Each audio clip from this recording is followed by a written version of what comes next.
இப்போ நான் ஸ்கூல்லலாம் யாராவது வேற பொண்ணுங்கிட்ட பேசும்போது, "நீ என்ன அவகிட்ட பேசுற?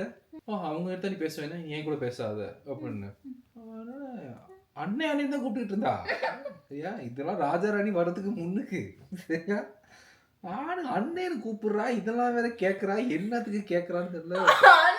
வேற யாரையும் பார்க்கவும் விட மாட்டேங்கிறாங்க. இப்ப நான் யாராவது 4 பேர் பார்க்கணும் இல்லையா? இந்த பொம்பளை வேற வந்து இடையில யாரையும் பார்க்க விடாம, அண்ணேன்னு வேற கூப்பிட்டு, இப்ப என்ன ஃபீலிங்ஸ் வச்சுக்கிறதா வேணாமான்னு வேற மனசுல ஒரு யோசனை. விட்டுட்டேன். இப்படியே அப்புறம் அப்படியே நைட்டு Facebookல பேசும்போது, எங்கேயோ திடீர்னு லவ் டாபிக் வந்துருச்சு. பேசிக்கிட்டு இருக்கோம். "நீ யாரை லவ் பண்றியா?" அப்படின்னோடனே, ஓகே இதான் சாக்குன்னு நானும் யோசிச்சுட்டு இருக்கேன். அப்ப இல்ல ஒரு மாதிரி தடுமாறி இருக்கும்போது, இவன் வந்து எஸ்ன்னு அடிச்சு அனுப்பி விட்டான். யாரு? இவன் என் நண்பன். சரியா? பார்த்துட்டான். ஐயோயோ அப்படின்னு யோசிச்சுட்டு இருக்கும்போது, என்ன என்ன பேசுற? நான் அப்படி நினைக்கவே இல்லை. எனக்கு ஒரு மாதிரி ஆயிடுச்சு. இப்போ நாளைக்கு போய் மூஞ்ச வேற பார்க்கணுமே. ஐயோ இப்போ நான் தான் தப்பா ஒரு மாதிரி யோசிச்சுக்கிட்டு இருந்தேன்னா, அப்போ நீ இப்படிலாம் பண்ணிய? இல்லை எனக்கு அப்படிலாம் சரி அப்படிலாம் ஒன்றும் இல்லையா சாரி நான் ஓகே அப்படிங்கும்போது இல்லை எனக்கு அப்படி இல்லைன்னு இல்லை. இருந்தாலும் எனக்கு உடனே என்ன சொல்றது இல்லை, பயமா இருக்கு. அப்ப தெரியாது. அப்ப நம்ம நம்ம சைடுல ஒரு கன்வின்ஸ் நான் பாத்துக்கிறேன் எல்லாத்தையும். என்ன பாத்துக்கிறதுக்கே யாரும் இல்ல. சரி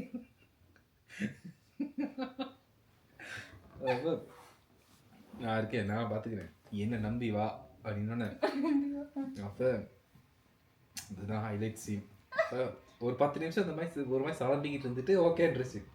அம்மாட்ட சரி நானும் வாழ்க்கையில கமிட்டட் ஆயிட்டேன், டபுள் ஆயிட்டேன் அப்படின்னு நினைச்சிட்டு இப்போ எனக்கு எப்படா அடுத்த நாள் காலைல வரும் ஸ்கூல்ல போய் பார்ப்போம்னு யோசிச்சுக்கிட்டு இருக்கேன்.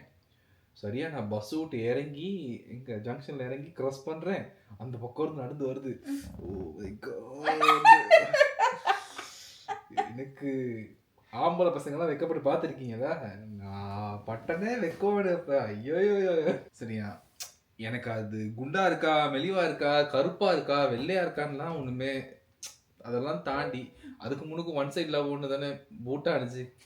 ஒன் சைட் லவ் 4-5 வருஷமா சொல்லாமலே ஒரு பக்கமே நெத்தீண்டி விட்டால்னு ஒரு பியூட்டி வச்சது மட்டும் கடைசி கழிச்சுக்கிட்டு. அதுக்கப்புறம் அப்போ டபுள் சைடா வாழ்க்கை எல்லாருக்குமே எல்லா பசங்களுக்குமே இந்த டபுள் சைடா ஃபர்ஸ்ட்டு வர லவ் வந்து அது ரொம்ப எமோஷனல் தான். அப்படி இருக்கும்போது லைக் திடீர்னு ஒரு பொண்ணு வந்து நீ சாப்பிட்டியா சாப்பிடலையா ஏன் சாப்பிடல இவ்வளோ நேரம் அப்படின்லாம் கேட்கும்போது நமக்கு எப்படி இருக்கும்? அப்போ என்னடா இது வரைக்கும் யாருமே என்கிட்ட இப்படி கேட்டது இல்லையே. ஒரு பொண்ணு வந்து இன்னும் நீ இன்னும் சாப்பிடலையா அப்படின்னு கேட்கும்போது நைட்டு இப்போ இன்னும் இவ்வளோ நீ தூங்கலையா, தூங்கு காலைல வரணும், இவ்வளோ அக்கறையெல்லாம் யார் பேசுவாங்களா? வீட்டில் இருக்கவங்களாம் பேசுவாங்களா? அப்போ நான் அப்படியே ஓவரா கற்பனைக்குள்ளே போயிட்டு நான் எங்கள் அப்பா பொக்கெட்டில் இந்த 500 ஆட்டையே போட்டு நான் அதுக்கு ஒரு தாஜ்மஹால்லாம் வாங்கி கொடுத்துருக்கேன். ஐயோ அந்த கொடுமை வேற. அதை கொண்டு போய் அந்த பொம்பளை அவள் வீட்டு சோஃபாவுக்கு முன்னுக்கு வச்சு தந்திருக்கா, அவங்க அம்மா பார்க்குற மாதிரியே. அடுத்த நாள் நான் குரூப் கிளாஸ் போகிறேன், எங்கள் டீச்சர் கொடுக்குறது இருந்தா நீ கொடுத்து கிஃப்ட்டு அம்மா கொண்டு கொடுத்து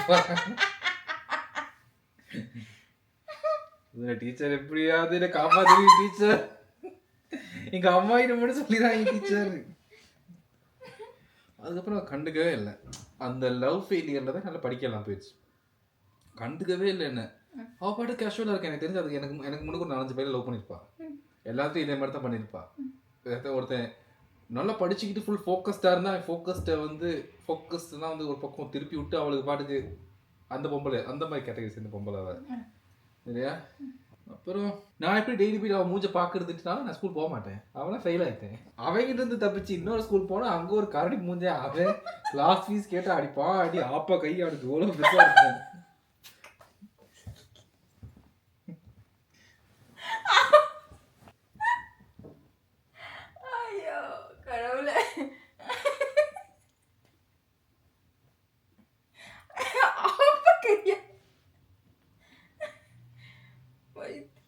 அப்போ ஒரு சம்பவம் நடந்துச்சு.